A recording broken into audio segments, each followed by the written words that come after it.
It's the last week of March, Monday the 27th, and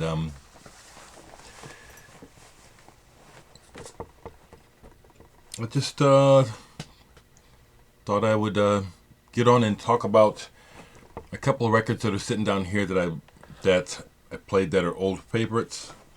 I'm just get going, so I'm just waking up to coffee.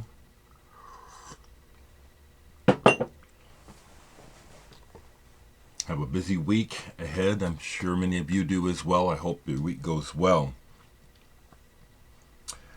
In response to some comments, mainly to one, when I saw Brian Ferry this weekend, it did slip my mind to mention Fonzie Thornton, who's been with him and Roxy Music for a long time. He's sang background vocals on a lot of their albums. And Fonzie is an institution when it comes to studio work. He has his own records out. R&B is his background. So a late shout out to being able to see Fonzie Thornton, because I had never seen him live. And his presence was notable. And he glowed, he glowed. Judith Owen was new to me. Some folks have informed me, as I have found out since then, reading about her, that she's been around for a while. This is maybe her 9th or 10th album, and that she's married to an actor, Harry Shearer.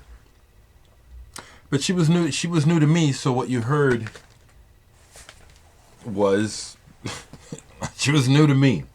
So that's all I can tell you. And I've listened to the album since then, and it's wonderful because she played about half of the album, so I really enjoy it. It just takes me back to the experience. I have been getting off on Roxy Music. Let me pull it.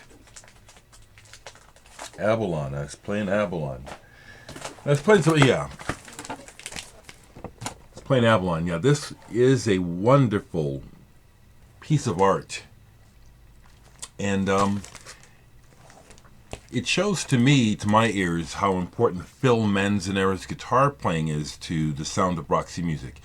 As well, as much as Roxy Music is defined by Brian Ferry's vision, songwriting, and voice, Phil Manzanera is also really important. Of course, Andy McKay.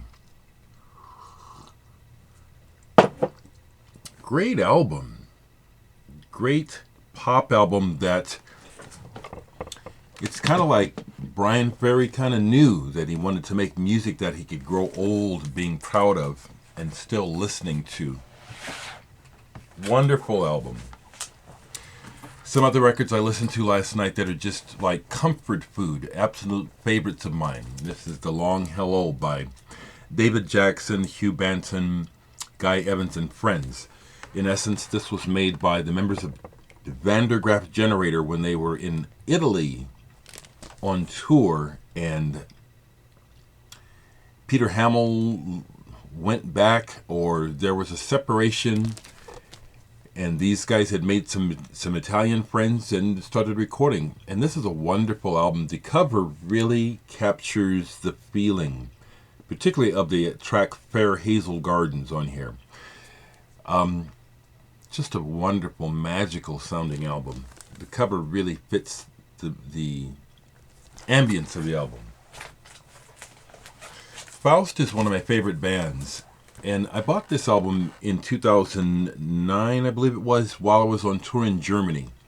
It just really felt cool to buy a Faust album by Faust in their hometown. Hamburg, I believe, is where they were close to, or where some of them live now, or something like that. Anyway, C'est compliqué is the name of this album. Yeah, I'm just waking up, guys. And this most recent listen to it was really a revelation. This is really good. It is Faust. There's a thread running through their work that goes all the way back to the beginning with how they seem to have really good ears and a good sense of what sounds good, what sounds, when they're making sounds work together in an interesting way. And also songwriting. You know, there is songwriting on here too. Faust. C'est compliqué.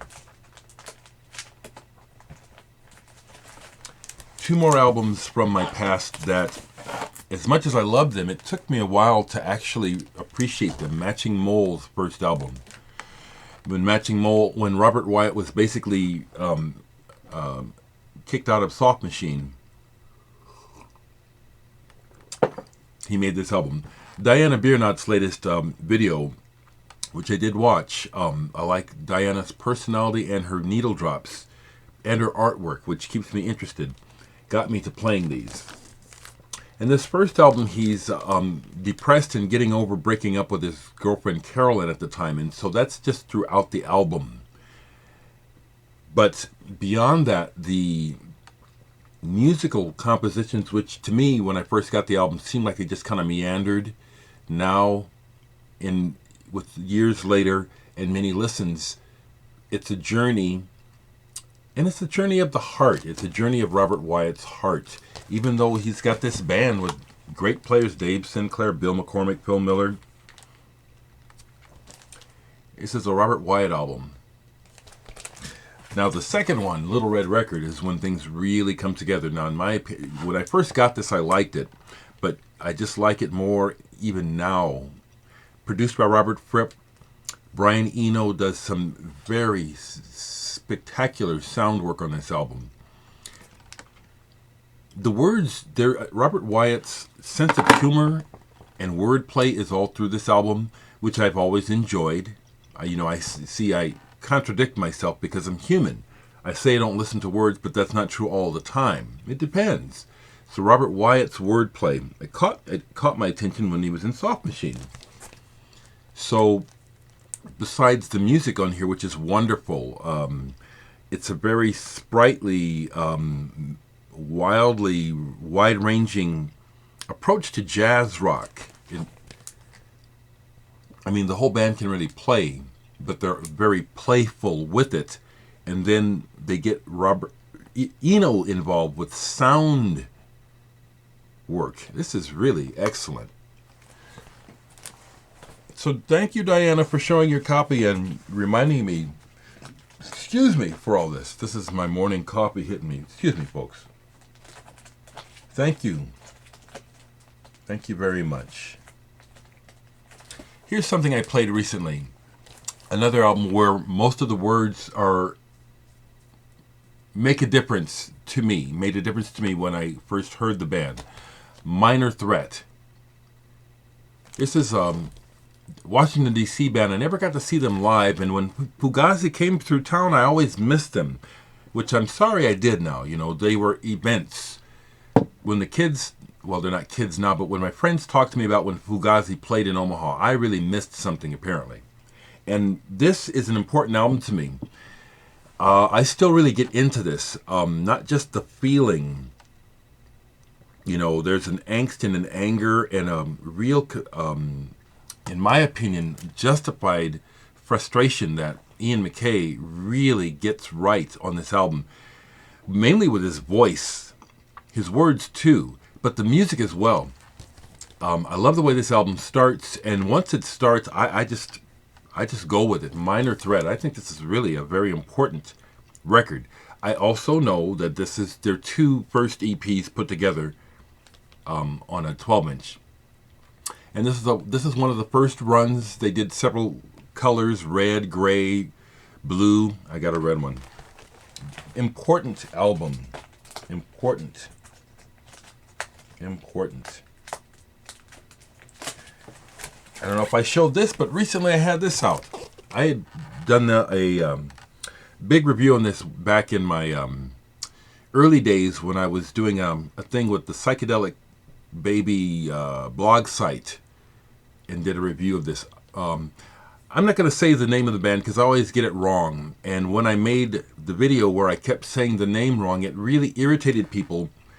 And it seemed like they really got a lot of pleasure out of expressing their irritation towards me. Another aspect of human nature I'm really aware of, and so I don't take any shorts. I just bounce it, blow it off, because it's human nature that people like to feel better about themselves, getting in other people's face. So, Sunrise by this Belfast band, produced by Jimi Hendrix. Robert Wyatt sings on the album. I love this album. I love it. Psychedelic pop. So it's 10 minutes, and I'll leave it friendly. Since it's me really speaking as I do, I'll just share that when I see comments from folks that are critical, I read them. A lot of times I block them because it's like I wouldn't stand for it sitting here face to face in the room. And the other thing is, were the person sitting face to face to me, most of the time they wouldn't say what they wrote. And so I just delete the stuff. It's usually from people who have no idea about me and what I'm doing here.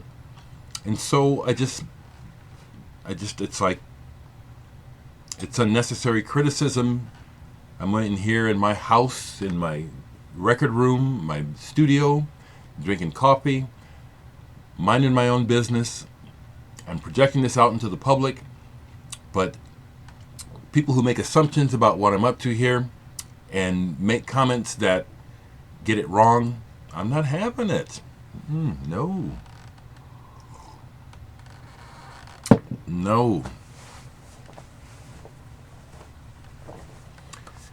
Stuff coming up this week every Thursday on the radio and online from 2 to 4 Central Standard Time. I have my radio show, Roots of Electric Jazz, on Mind and Soul 101.3 FM. Tune in every Friday. I have a 1-minute segment on the Stupid Morning Bullshit comedy show on Adult Swim. That's every Friday morning, 10 o'clock Central Standard Time, streaming. Stuff I'm doing. I have music. That's what I do. Okay.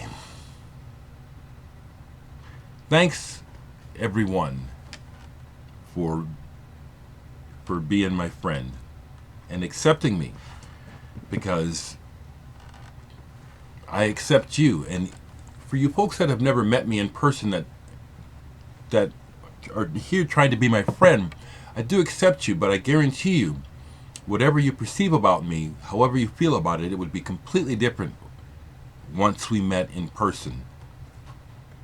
It would be good. It would be a good thing. Okay.